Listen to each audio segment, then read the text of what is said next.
Good morning mga ka-viewers. So, i-update ko po kayo ngayon sa aming pinagawang office. So, Nariman, nag-init ka na paksiw. Ayaw mo yung amoy na maasim. Although alam ko sanay ka doon.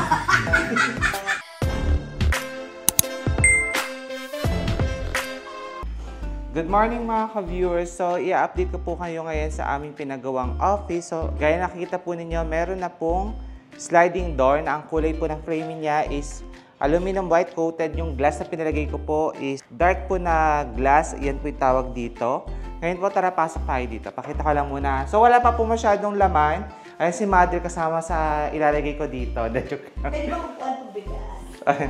So, nilagay muna for temporary bigas. Yung cabinet, napakulayan ko na po ng light brown. Then, dito po sa sliding door.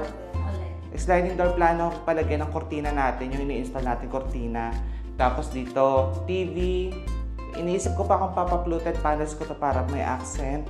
And now mga ka-viewers, ay pupunta tayo ng Zambales at Bataan. May installation po tayo sa Bataan. Sa Zambales naman po, meron tayong ocular. Doon ngayon, ang gagamitin po natin sa sasakyan, ito pong sasakyan na kasama ko, yung Cherry po na kabibili lang po natin. So, samahan niyo po kami ngayong araw. Magtrabaho po ulit tayo. So, let's go. Bale, ayan, since syempre, ayun po, may sasakyan na siya. Siya na po yung driver natin ngayon. Pag mag-ocular tayo, ayan. So, pang 2 days na po nag-drive. Pasensya na kayo sa buhok ko ha, mamaya ko na lang po ayusin yan. Basa pa kasi, pag po kasi basa buhok, ayoko pong nilalagyan ng wax or cap. Ganyan po para pinapatuyo ko muna po talaga.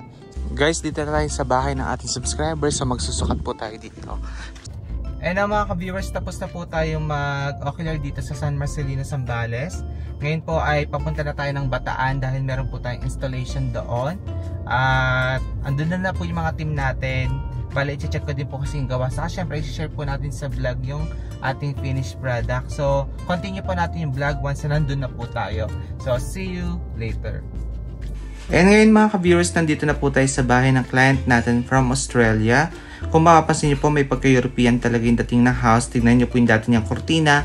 Di po kayo maniniwala, nasa 12 years na po yan. Kaya nag-decide po sila magpapalit na. Pagdating ko nga po, meron na po nasimulan ng ating team. Ayan, natanggal na po nila yung mga dating kortina na nakakabit po dyan. At syempre, meron na rin pong mga nailagay. Aside po dyan, meron din po dito mga bintana. Napakurba po ang shape, kaya ang gagamitin po nating rail track dito ay tinatawag po na bendable. Para at least po, pag nilagay natin ang ating mga kortina, ay nakasunod po sa shape ng mga bintana. Share ko lang din po mga ka-viewers, kung napansin nyo po, yung hook na ginagamit natin is may tali. Ang purpose po niyan, once na minob nyo po yung kortina, ay susunod na po yung iba. So, mas madali po siyang i-move nun. Kaya po, may tali siya. Tapos po, itong nilagay natin ay mahaba-haba po ito na bendable rail track dito sa dining area nila. And share ko lang po yung fabric na ginagamit natin. Talagang 100% made from Korea po yan. Imported po. Hindi po tayo gumagamit ng Divisoria, Shopee. Kasi po, syempre, based po sa experience ng supplier natin, mas maganda po talaga ang Korean fabric. Upon installation po, syempre meron po tayong kasamang sewer. Gaya po niyan, kung napansin nyo po, mahaba-haba pa yung length. Ang purpose po ng sewer natin, aside po makuha yung tamang fit, makuha din po yung tamang length. Kaya ayan po, nasa finishing stage na tayo. And bigyan ko lang din po kayo ng idea regarding po sa pag-install namin. Pag matataas po, gumagamit po kami ng scaffolding, provided po namin yan. And ganyan po, pag nasa taas yung isa, tinatali po namin yung fabric paakyat. And yan po ay pinaplansya pa po namin para maganda po ang bagsak. And now mga ka-viewers, ito na po yung finished product natin dito po sa bahay ng ating subscribers from Australia. Kung napansin nyo po na may pagka-European po ang kanyang house. Akala ko nga po taga-Europe siya pero taga-Australia po pala. Anyway, yung naging kulay po or naging shade po ng kanyang fabric, tinerdo po yan sa kanilang mga furniture na which is ang kulay po light brown and taupe. So again, ito po ay inocular natin. Kaya nakuha po natin tamang sukat at doon po sa sukat, syempre, doon po tayo nag-base sa presyo po na inabot nito. So per window po ang pricing and pag tinotal nyo po, yun po yung magiging presyo niya. Sa grand total, ina-add po natin yan per window. So again, ito po yung finished product sa kanyang sala. And dito naman po sa dining area, ang nilagay po natin dito is bendable po na rail track. Kasi po yung windows po ng client is talagang pa-curve po yan. So, para po masunod natin yung tamang fit ng kortina, gaya po na sinabi ko, Ang ginagamit na po natin dyan is bendable na po na rail track, no? Kaya pa-curve po talaga. Tapos syempre, still parehas pa rin po ng color na ginamit natin sa living area yung mga kulay. And ito po, pag po bendable siya, makikita niyo po yung mga hook na nakasabit po sa pinaka-track niya. Ayan. So again, ito po yung finished product sa dining area. And now mga ka-viewers, ay dito naman po tayo sa second floor. So dito po sa hagdanan, from here, ang ganda po ng view. Tingnan niyo naman po kung gaano kaganda yung ating mga nilagay na kortina.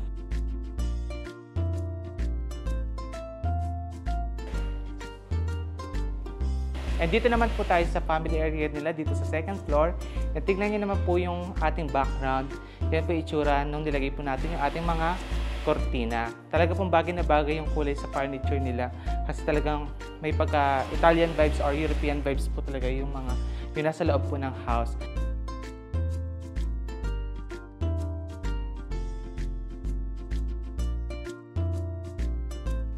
And dito din po sa second floor, meron din po ditong pakurba na bintana.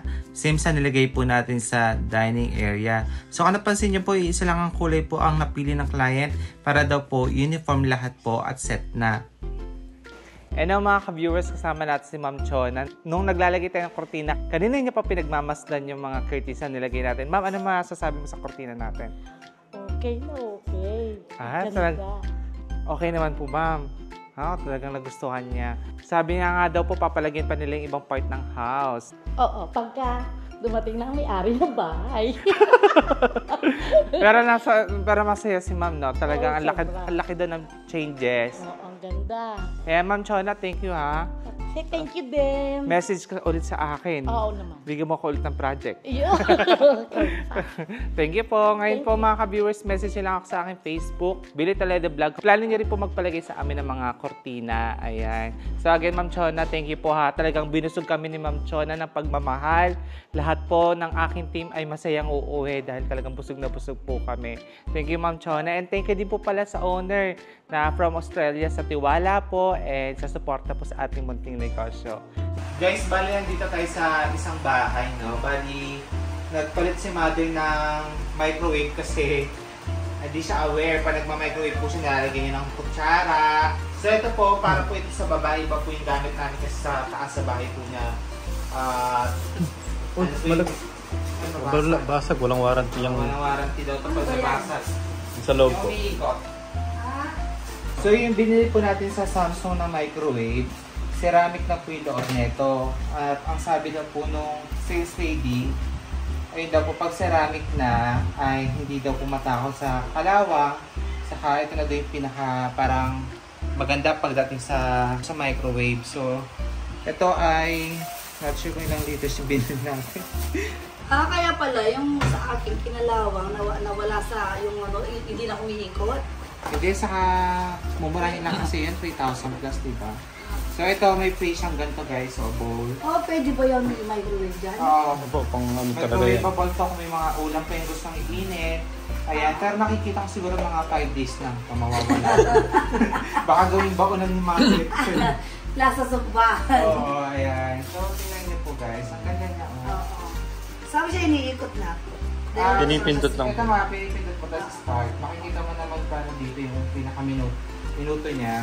Tinanggalin natin guys ito mga ito para kasi matutunan to pag ginati microwave kasi mainit.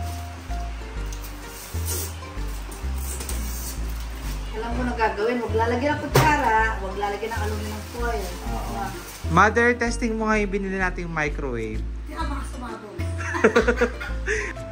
Ka-viewers, i-demo natin kay Mother. Na kasi dito, meron siya mga power defrost, mic plate, microwave, deodorization, Ano ibig sabihin nun? Kunwari man, nag-init ka ng paksiw, ayaw mo yung amoy na maasim. Although alam ko, sanay ka doon. Hindi, wala sa bundok yan. Ganyan. Bali, de-deodorization mo siya. Pero pag magma-microwave ka lang, gusto mo mag-init ng ulam, pindutin mo yung microwave. Ayun, yan ang ibig sabihin. Tapos, syempre kung gusto mong initin ng almost 2 hours, 2 hours na di ba? Di ba 10 minutes lang? Sige. Pwede yan i-adjust 2 minutes, 1 minute, ganyan. Okay, yan. Tapos, start mo nun siya. Asa rin start? Yan, start to. Ayun. Double click mo lang yung start. Asa rin start? Ito start. Ay, pasensya na po. Wala po ako sa lamin. Di ba nakikita? Dapat yata the remote yung business. Ito, start ito. Start. Stop mo niya pag ayaw mo na. Kunwari, Stop. stop. Okay, start. Okay. Hindi, mas madali yung sa start mo lang pumindot kahit di na umiikot doon. Start. Oh, nag-a-add siya ng ano. Okay, nag-a-add ang galing. Pag punta na daw mag-ganon, mag-ikot. Huwag ko nag-add siya sa titigil sa pag-add. Hindi. Hanggang 2 minutes lang po. Guys, microwave pa lang to. Wala pa kami sa ibang appliance. Pasensya na po at ako hindi lang ako magluluto. Hindi ako magluluto sa bahay. May kasama ko sa bahay. Ayun, bali, basta ganon. Start lang. Ang ganda ng loob niya, guys. May ilaw pa. So, ito baka mainit, maluso ng ilang oras. Lagyan mo na lang siya muna dito for 24 hours. Ah, ganun ba? Akala ko ba pwede sa microwave? Pwede nga, pero baka naman kasi init na maiwanan, paglaruan. Okay. Meron din yung child lock, guys. So, hindi to pwede kay mama pag malikot siya. Child lock natin. Alam ko, chef. Si mother kasi guys malikot. So, at least, right child lock. Hindi ako pa napapaiyak. Hindi ako pa nga! Papangalan siya! Napaiyak ako. Totoo nga, may child lock siya.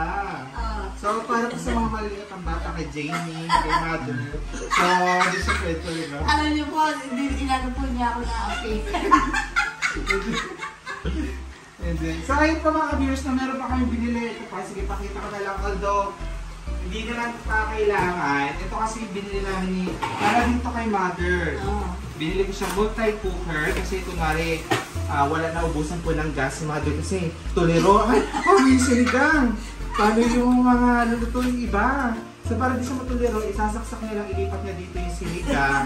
Ayan, pwede nang kumulo dito kasi rice cooker to na multi-cooker. Anong ibig sabihin pag multi-cooker? Maraming paggagamitan, tulad na pwede kang magsabaw, magmunggo. Diba? Hindi, shabu-shabu mo Pwede naman. shabu-shabu. Ayan, ganun. So yung napili namin is color gray, guys. Ayan. Wait lang na. Alam niyo po, inaapi niya ako po. Alam ko si Kuya, hindi ako nagluluto, kaya inaapi niya ako. So guys, diba, naging ano pa, wait lang. Tabi mo. Ayan. So guys, ito, malaki ni pinili ko guys kasi pagka may mga bisita si mother, ayan. So ito yung pinakalutuan niya, makapal, and ang tawag dito, Teflon ba? Teflon. Non-stick, ayun, non-stick. Ayan. So helmet talaga ito ni mother. Helmet talaga to, joke lang. So, ayan guys, pwede multi-cooker ito ng Emarflex. Ang pinili kong color is kulay gray. Ano po, sure, tatanungin niyo, bakit gray? Gray kasi kulay ng bahay natin. Hindi. Kasi guys, kaya gray kinuha namin. Pag puti, magkukulay yellow kay mother. Para safe guys. Para safe guys, gray na lang. At least pag may mga manchong ang tindi na parang yellow pa. Diba? So, ayan guys, ito siya pag-itsura. Parang ikaw yung kaibigan ko, ayaw lang akong regaluhan ng puti kasi daw nangiitin. Ayan guys, so may steamer na rin ito. Tapos ganyan. So, siguro mga makikita ko gagamitin ito ng mother after 3 years. Mga 3 years pa naman to guys gagamitin. Ewan namin. Wala lang tayo mapaglagay ni pera ni mother. Kaya bibuli kami na hindi kailangan. Pero ang ganda niya guys, oh, diba? Ayun. Tapos meron na rin yung outlet na kasama. Ito. So since after 3 years pa po ito gagamitin ni mother, itabi ko na sa box. I-box natin siya. Hindi natin ulit sa box. So anong sasabi mo na may mga bago kang appliances? Meron naman ako itatago. Hindi naman ako nagluluto. Ayan. So, yun po yung mga collection ni mother ngayon. Nagpabili lang talaga siya kasi kasama po sa bahay. Yung nag-aalaga po sa kasi nagki-caregiver na po siya. Nasira po yung ano. Yung gumawa po ng pagkakagastusan. Sinadya po sira yung microwave namin para daw mapalitan naman. Kasi may tetano na yung microwave. Ginagamit pa rin nila kasi mga antibacterial mga nakasala dito. Hindi po tumatalip sa kanila yung mga kalawang. Yung mga ganun po mahinang nilalak po yung microwave. Sino po pa yung ma?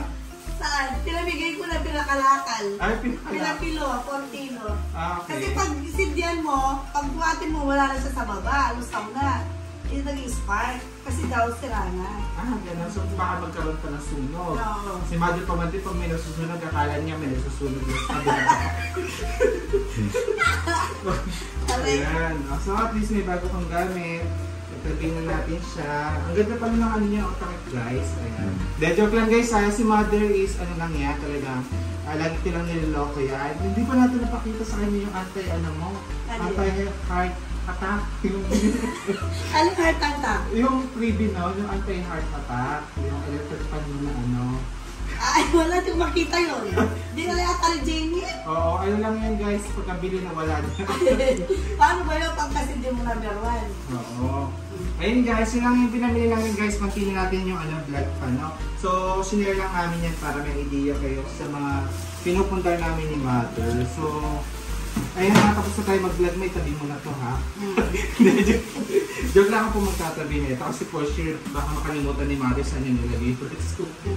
Bababawli ako kasi wala akong Netflix. Magpapaayos nila kayo. Napaiipo ako, magpapalit lang ako ng lampin.